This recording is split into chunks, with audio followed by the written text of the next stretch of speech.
Content warning. This video discusses philosophical suicide, a term from existential philosophy. It does not refer to or encourage self-harm. If you're struggling or feeling overwhelmed, please reach out to local mental health resources or helplines in your area. You're not alone.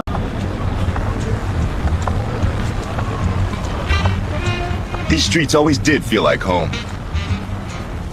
They just don't know it yet.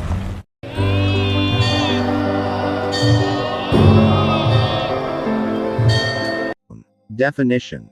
Philosophical suicide, according to Albert Camus, is when a person abandons their own reasoning and free thought in exchange for comforting beliefs, dogmas, or ideologies.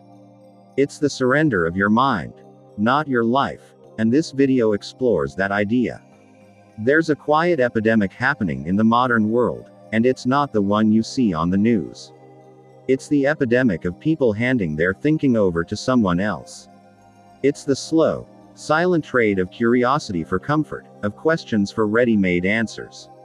And this trade has a name: philosophical suicide. It's what happens when you decide, consciously or not, that the world is too complicated to face on your own terms, so you let a belief system think for you.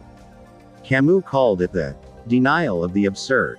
Instead of confronting the chaos, randomness, and uncertainty of existence, instead of wrestling with the fact that life doesn't come with built-in meaning, people retreat into the arms of ideologies, religions, and dogmas that promise certainty. Certainty feels safe. Certainty feels warm. But certainty also has a price. And the price is your autonomy. Blind faith, whether religious, political, or cultural, sells itself as a cure for confusion. But it often ends up becoming an escape from responsibility. When you no longer have to define your own values, you also lose the freedom to grow beyond them. When you adopt meaning handed to you by someone else, you inevitably ignore the parts of yourself that conflict with it. Happiness becomes something you chase through obedience instead of something you build through understanding. The most tragic part is that faith often disguises itself as joy. It tells you that surrendering your doubt will bring you peace.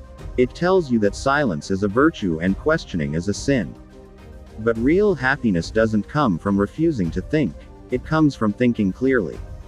It comes from wrestling with discomfort, not running from it. It comes from discovering who you are when no one else is telling you who to be. Philosophical suicide steals that discovery. It replaces personal growth with prefabricated answers. It turns your inner life into a script someone else wrote. And once you hand over that script, it becomes incredibly hard to take it back. The irony is that faith claims to liberate, but it often restricts. It draws borders around your imagination. It tells you which thoughts are safe and which ones are dangerous. It frames doubt, the very tool that leads to truth, as something shameful. And nothing kills happiness faster than the belief that you're not allowed to think for yourself. Real fulfillment doesn't require a safety net of absolute belief. It requires courage. The courage to admit you don't have all the answers. The courage to confront uncertainty without retreating into illusions. And the courage to build meaning with your own hands, stitch by stitch, instead of buying it pre-packaged from someone else.